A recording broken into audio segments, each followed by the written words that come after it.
Messieurs, dames, bonjour. Merci de suivre Kivu Morning Post. Bienvenue à l'actualité du jour. La coordination politique de l'F-123 déclare que le projet d'accord reçu à Doha a été élaboré par Kinshasa et ne devait traiter que de mesures de confiance comme la libération de prisonniers.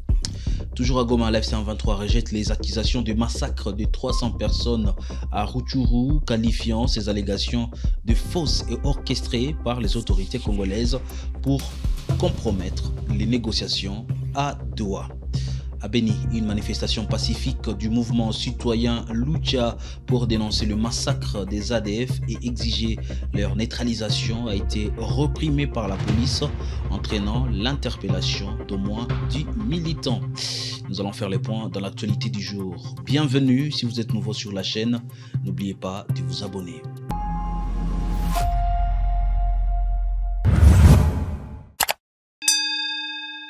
La coordination politique de l'F-123 a affirmé ce vendredi dans un point de presse animé à Goma que le projet d'accord reçu à Doha a été élaboré par Kinshasa. Selon l'F-123, la délégation envoyée à Doha devait uniquement discuter des mesures de confiance, notamment la libération des prisonniers. Là, pour discuter, nous avons dit, c'est pour discuter uniquement des mécanismes de cessez-le-feu et des mécanismes de libération des prisonniers. Point. Lorsque nous finirons cette étape-là, nous pourrons passer à autre chose. Et nous avons tenu à spécifier dans le mandat que nous avons donné à nos délégations, qui est constitué de 2 personnes, nous l'avons réduite à 2 personnes, parce que nous pensions que ces questions-là, qui étaient plus techniques que politiques, ne nécessitaient pas un groupe de 4, 5, 6 personnes comme nous avons l'habitude de faire. Nous l'avons réduite.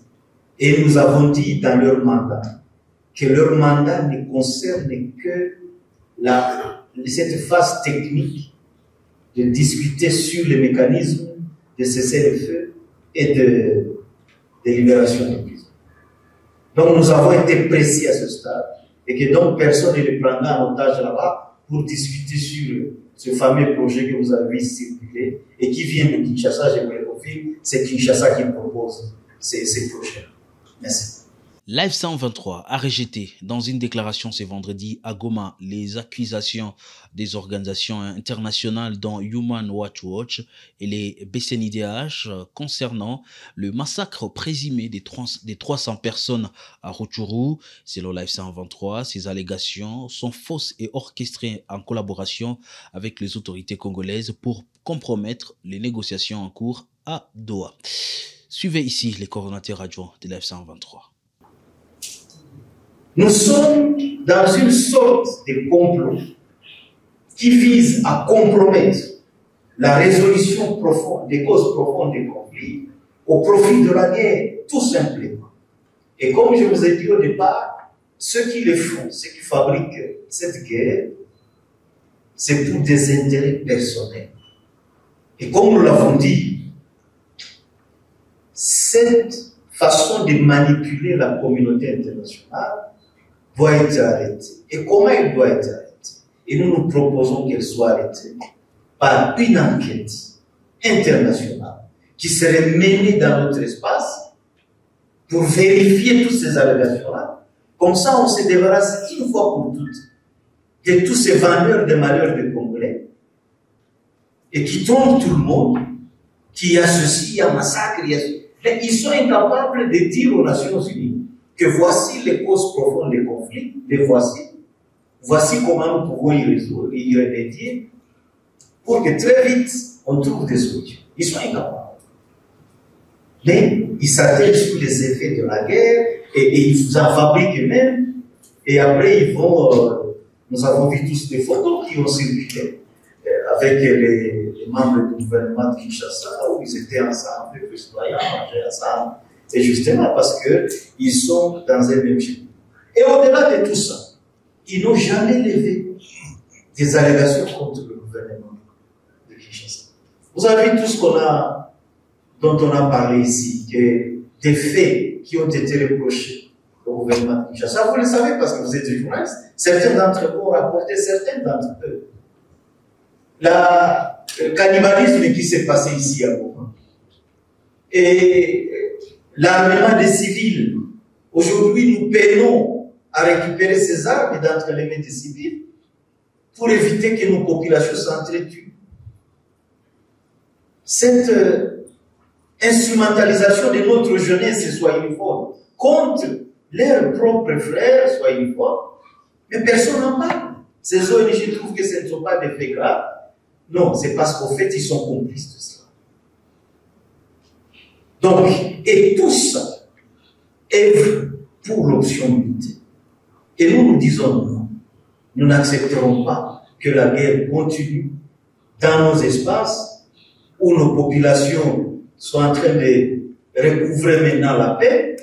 Nous n'accepterons que personne ramène la guerre dans ces espaces.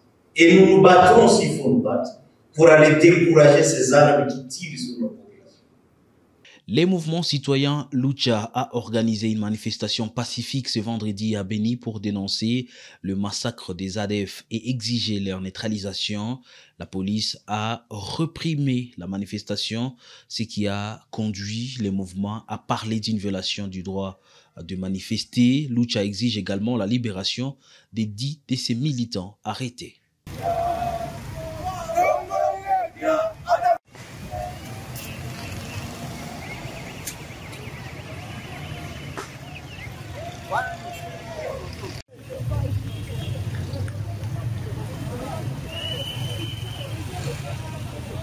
Bonjour, moi c'est Issa Viamba, militant de la Lucha. Nous manifestons notre indignation face à cette tuerie qui s'est vue dans notre parti, le territoire de Beni et le territoire de Mambasa.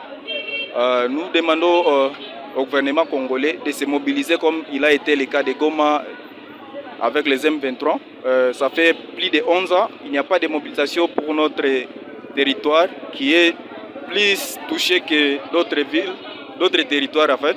Concrètement, ce qui doit être fait, nous demandons au gouvernement de déployer les moyens comme on a fait pour le cas de Goma. Et avec ces moyens, je crois, les ADF seront neutralisés.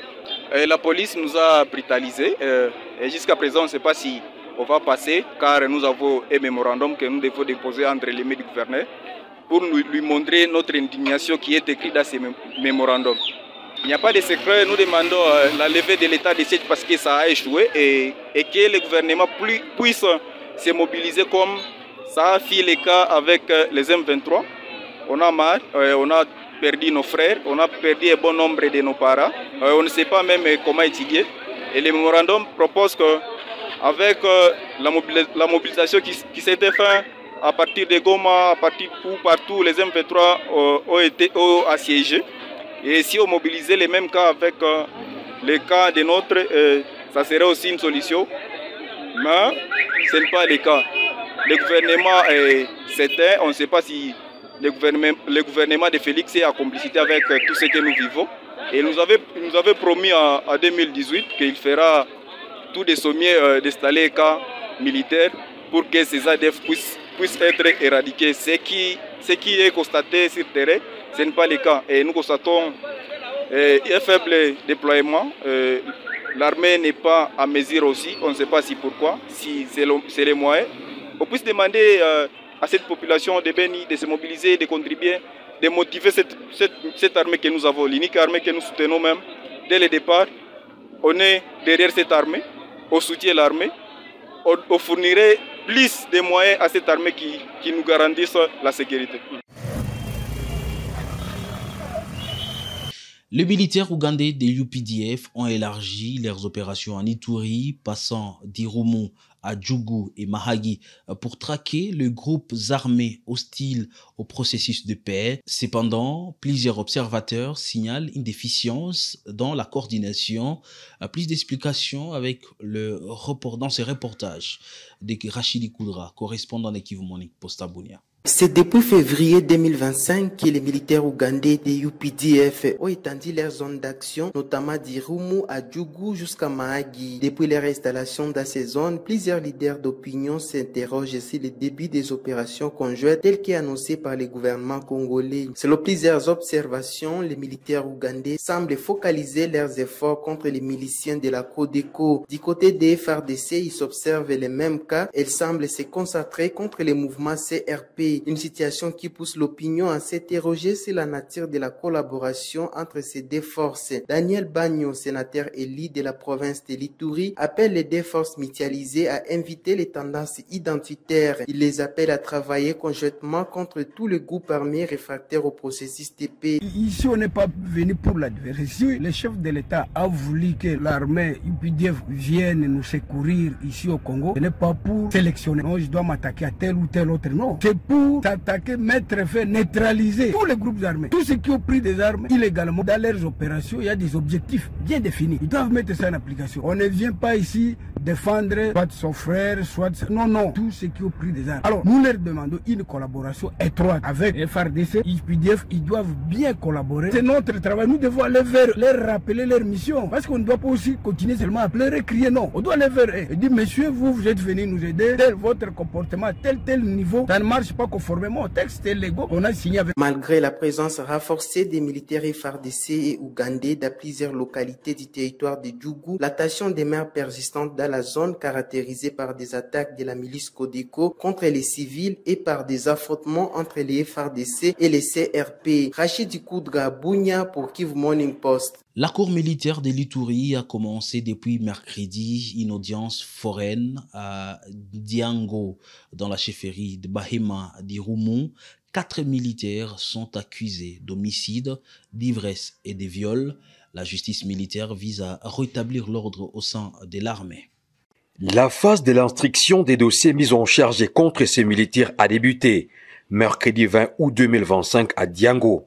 La cour militaire, au cours de cette foraine, veut remettre de l'ordre et la discipline au sein des forces armées de la République démocratique du Congo en opération dans cette partie orientale de la RDC. Les 4 militaires sont poursuivis notamment pour ivresse au service, 2 cas de viol et l'homicide d'un jeune homme lors d'une patrouille dans la nuit du mardi au mercredi de la semaine en cours.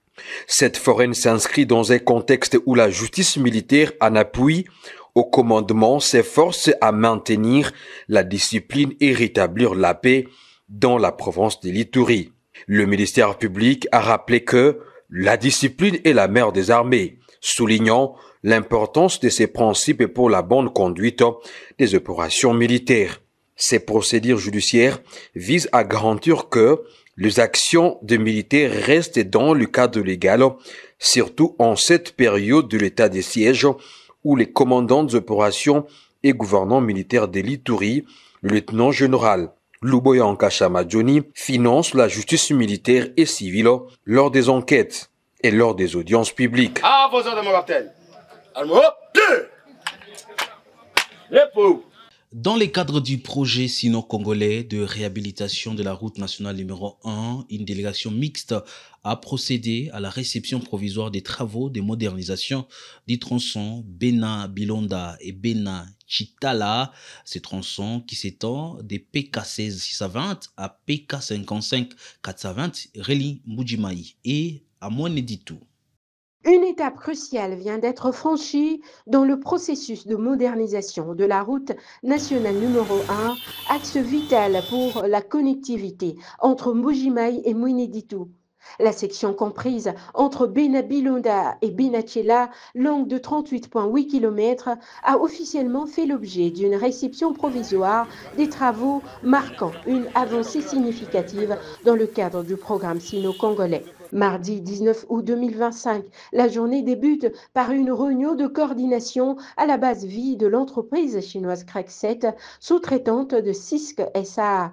Cette rencontre a permis de fixer les grandes lignes de la mission d'inspection menée par la commission technique. Conduite par l'ingénieur Gilbert Kapukungindu, directeur provincial de l'Agence congolaise des grands travaux pour le Grand Kasaï, la délégation était composée d'experts venus de Kinshasa, des membres de la mission de surveillance de l'Agence congolaise des grands travaux, du chef de division provinciale des infrastructures et travaux publics, d'un conseiller technique du ministère provincial des ITPR, ainsi que du point focal du gouvernement provincial. Tout au long des 38,8 km de route récemment construite, large de 7 mètres, plusieurs arrêts ont été effectués à des points stratégiques. L'objectif étant d'évaluer la qualité des ouvrages réalisés. La commission a procédé à une inspection visuelle et physique des travaux, vérifiant également si les réserves formulées lors de la réception technique au mois de mai dernier avaient bien été levées. Cela concernait entre autres la végétalisation des talus, la finition de la chaussée et l'installation des panneaux de signalisation en lien avec la SANPR. Globalement, les travaux ont été jugés conformes. Donc nous avons passé en revue les 38,8 km réalisés pour la phase 2 du projet Mbujimayi Mweneditu. Donc c'est ce que nous pouvons retenir, la route elle a été bien faite. Néanmoins, il y a quelques recommandations et réserves qui ont été mises à l'endroit de l'entreprise qui seront exécutées pour l'amélioration du projet. La réunion s'est conclue par une dernière réunion à la base VICREC 7 où le procès verbal de réception provisoire a été signé par l'ensemble des parties prenantes. Le lendemain, l'équipe dirigée par l'ingénieur Gilbert Kapukungindu a poursuivi sa mission par une visite du chantier de réhabilitation du tronçon urbain de la route nationale numéro 1 à Mbujimayi. Depuis le point kilométrique 0, au niveau du rond-point Petrumbu, jusqu'à la fin du tracé, long de 7,871 km, la délégation s'est arrêtée sur plusieurs sites pour s'assurer de l'avancement des travaux, de leur qualité, ainsi que du respect de délais. Plus de 500 véhicules ont circulé jeudi après la résolution d'une situation technique, politique et humanitaire dans le Haut-Lomami. Aucun véhicule n'était stationné en fin de journée. La CGT supervise les opérations tandis que la cité Grec 9 exécute les travaux.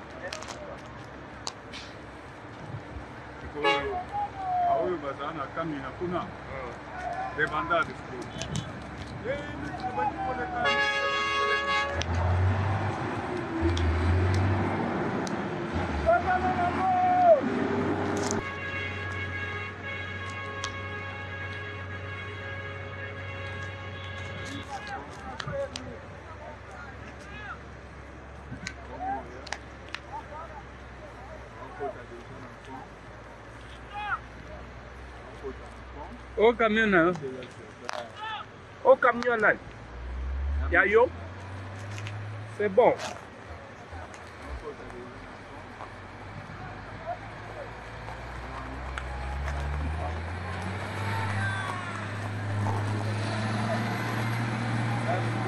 Ok, merci. Le procureur général près de la Cour de cassation Firmin Mvonde Mambou a rencontré jeudi à Kinshasa le nouveau ministre de la Justice. Il a déclaré que le temps de la relance est arrivé et a insisté sur l'absence des différends réglés. Mvonde a affirmé qu'ils vont booster pour que la justice gagne et que le peuple y trouve son compte. Oui, je viens de croiser son Excellence, Monsieur le ministre, en charge de la justice et garde des Sceaux. Depuis sa nomination à ses fonctions, pour la première fois, nous avons échangé sur un certain nombre de points. Donc ici, il n'y a aucun réajustement à faire. Je crois que, parce que c'est la justice, nous regardons tous dans la même direction. Et croyez-moi, les résultats seront certainement palpables. Je n'ai pas d'autre chose à dire, mais je crois que le temps de la relance est là. Je dis bien le temps de la relance, parce qu'il n'y a aucun différend à arranger. il n'y aura pas de recul. Nous allons booster pour que la justice gagne et que le peuple congolais puisse y trouver aussi sa contrepartie. Fin de l'actualité du jour, messieurs, dames. Merci à vous de l'avoir suivi.